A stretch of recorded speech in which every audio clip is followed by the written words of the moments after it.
I have a big family, but when I talk about it in English, I usually stop after a few simple words. I say, my mom, my dad, and then I don't know how to continue. That's common. The words are easy, but building a full picture takes practice. I want to describe my family clearly, like in a real conversation. Then let's build it step by step and keep it natural. Welcome to English with Cheri. I am Cheri. And I am Nick. We will do this together. I have a big family, but I want to say more than just that. People usually want two things next: how many people and who they are. Okay, there are 6 people in my immediate family. Good. Now make immediate family clear through your sentence.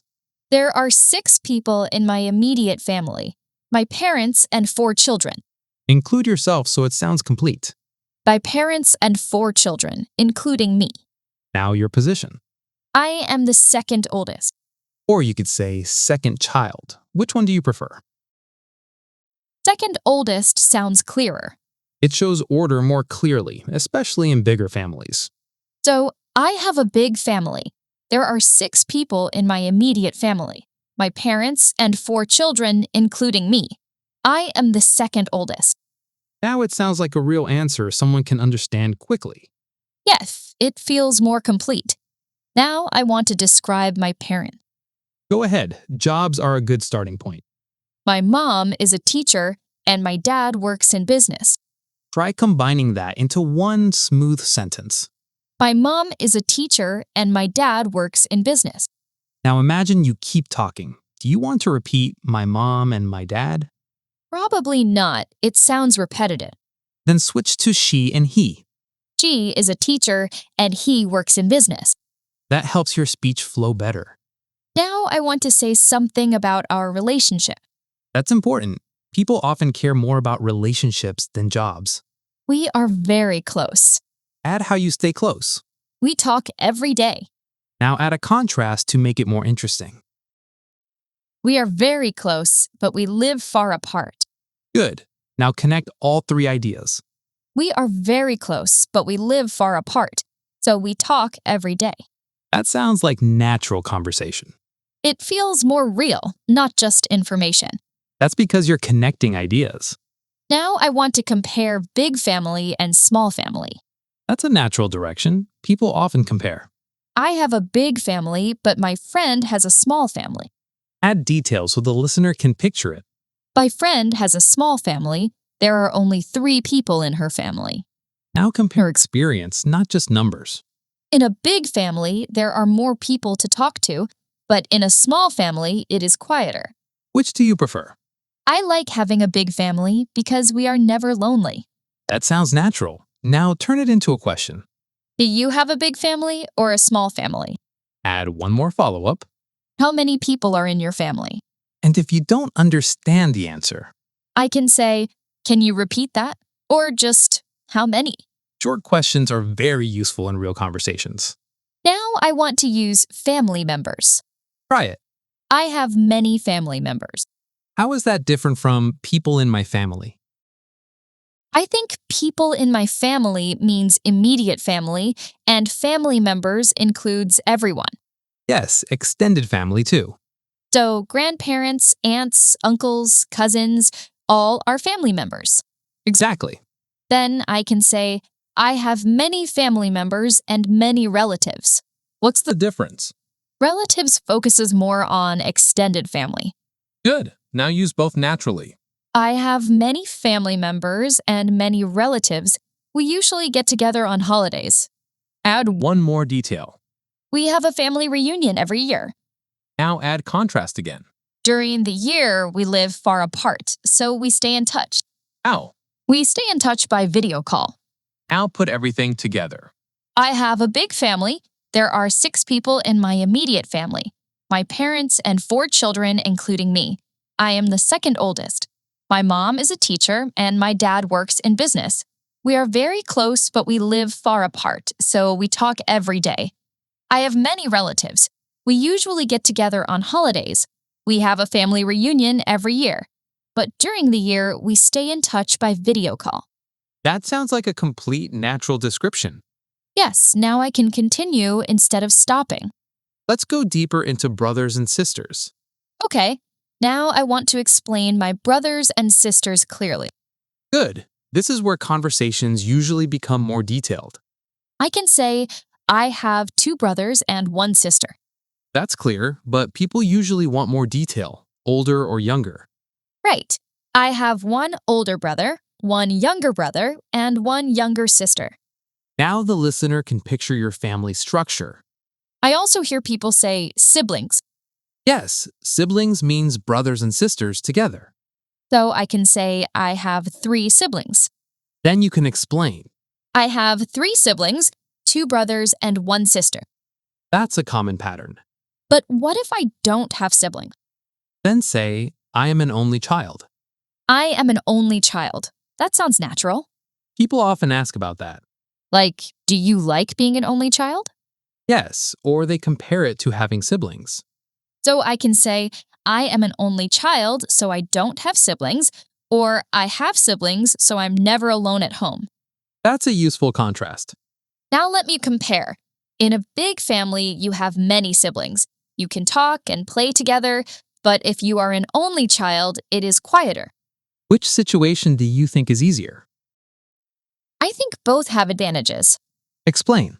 With siblings, you have company, but sometimes it is noisy. As an only child, it is quiet, but maybe a little lonely. That sounds balanced. Now I want to describe my relationship with my siblings. Go one by one. My older brother lives near me. He works as an engineer. And the others? My younger brother lives far away. He is still a student. My younger sister is a teacher. She lives in another city. Now connect them. My older brother lives near me, but my younger brother and sister live far away. So we don't see each other often, but we stay in touch. Good. Reuse of stay in touch. Yes, I notice I use that a lot. It's very common in real life. We grew up together, so we are very close. Try a variation. We grew up together, but now we live far apart, so we stay in touch.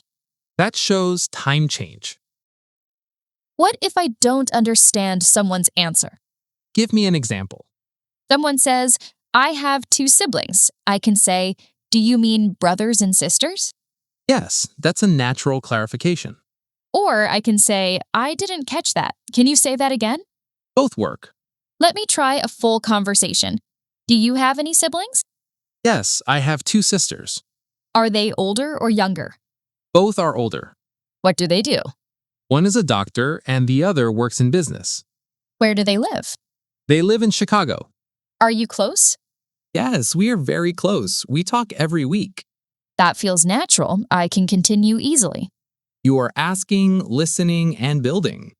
Yes, I feel like I can stay in the conversation now.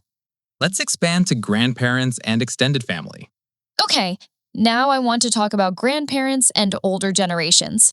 Good. This adds depth to your story. I can say my grandparents live in Beijing. They are retired. Add your relationship. I'm close to my grandparents, but I don't see them often. Why? Because we live far apart, but we stay in touch. Good reuse again. Now I want to talk about great-grandparents. Who are they? They are my grandparents' parents. Yes. I can say my great-grandparents came from the north of China. That introduces family history. What about great-great-grandparents? One more generation back.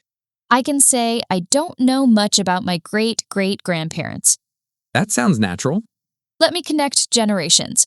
My grandparents live in Beijing. My parents live in Shanghai. I live in California. That shows how families move over time. Yes, different generations live in different places. Now expand to extended family. My aunt lives in New York. My uncle works in business. And cousins? My cousin is about my age. We grew up together. Variation? Another cousin is younger than me. We are not very close, but we stay in touch. Good contrast. Now, niece and nephew. Go ahead. My brother has a son. He is my nephew. My sister has a daughter. She is my niece. Add relationship. I like spending time with them. They are still young. Now organized by sides. On my mother's side, I have many relatives, including aunts, uncles, and cousins. On my father's side, I have fewer relatives. That gives structure. But wait, can I also say my mom's side? Yes, my mom's side is more casual. My mother's side is slightly more formal. So I can use both. Exactly. Choose based on situation. Now I want to ask deeper questions. Do you see your grandparents often? Are you close to your extended family? Do you know your family history? Yes. Now it feels more meaningful. You're moving beyond basic description. I want to bring everything together now. Okay, I will describe my whole family step by step. I have a big family. There are 6 people in my immediate family, my parents and 4 children, including me. I am the second oldest. My mom is a teacher and my dad works in business. We are very close, but we live far apart, so we talk every day. My grandparents live in Beijing. They are retired. I don't see them often, but I stay in touch with them. My great-grandparents came from the north of China. I don't know much about my great-great-grandparents. On my mother's side, I have many relatives, including aunts, uncles, and cousins. On my father's side, I have fewer relatives. My cousin is about my age. We grew up together. I also have a nephew and a niece. They are still young. We usually get together on holidays. We have a family reunion every year. Family is very important to me. That sounds more fluent. Yes, it feels easier the second time. What changed? I am not thinking about each word. I am connecting ideas. That's the goal.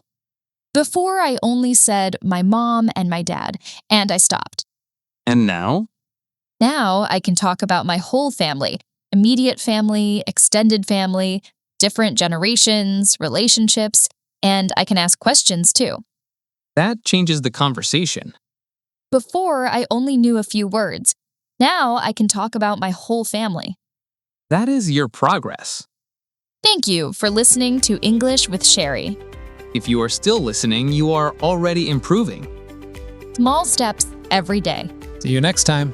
Bye.